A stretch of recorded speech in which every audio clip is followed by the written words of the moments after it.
The earth was no longer the paradise God had created.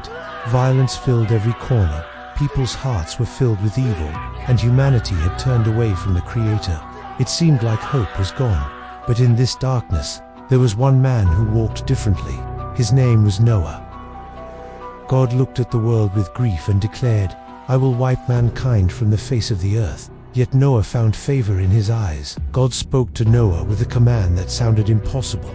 "Build an ark of wood. Make it large enough to hold your family and pairs of every living creature, for a flood will come to destroy the earth." Day after day, year after year, Noah worked. With his sons, he cut down trees, shaped the beams, and raised the massive frame of the ark. The people around him laughed. They mocked his work. A flood rained from the sky to cover the whole earth. "You are a fool, Noah." But Noah ignored their voices. Every hammer strike, every plank of wood was a step of faith. He trusted that God's warning was true. At last, the ark was finished, a giant vessel unlike anything the world had ever seen. Then came the most mysterious moment. Animals, in pairs, began to move toward the ark. Lions and lambs walked side by side. Elephants trumpeted as they entered. Birds filled the skies, doves and ravens circling overhead. People watched in shock, but still, they refused to believe. When Noah, his wife, his 3 sons, and their wives entered the ark, the door was sealed not by Noah's hand, but by the hand of God himself. Then it began. Raindrops fell, slowly at first, then heavier and heavier, until the heavens burst open. Springs of water erupted from the ground. Rivers overflowed. Floodwaters rose quickly, sweeping away homes, fields, and cities. People screamed, clawing for higher ground, but it was too late. The ark was lifted by raging waters. Inside, Noah and his family trembled as thunder roared and lightning split the skies. For 40 days and 40 nights, rain never ceased. Mountains vanished.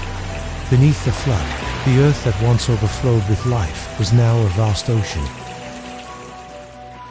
But then, silence. The rain stopped. The waters calmed, though the world remained drowned. The ark floated endlessly on the open sea, with nothing but waves in every direction. Weeks turned into months. Noah waited, praying, trusting that God had not forgotten them. At last, the ark came to rest on the mountains of Ararat. Still, Noah did not rush out. He released a raven, and it flew back and forth. Later, he sent out a dove. The first time, it returned with nothing. The second time, it carried an olive leaf in its beak, a sign that life had begun again. And on the third flight, the dove did not return.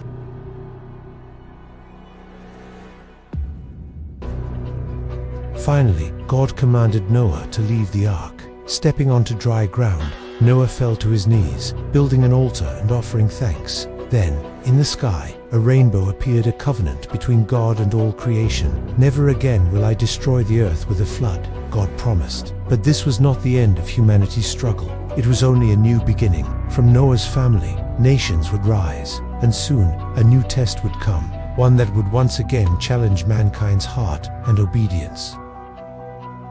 To be continued in part 3.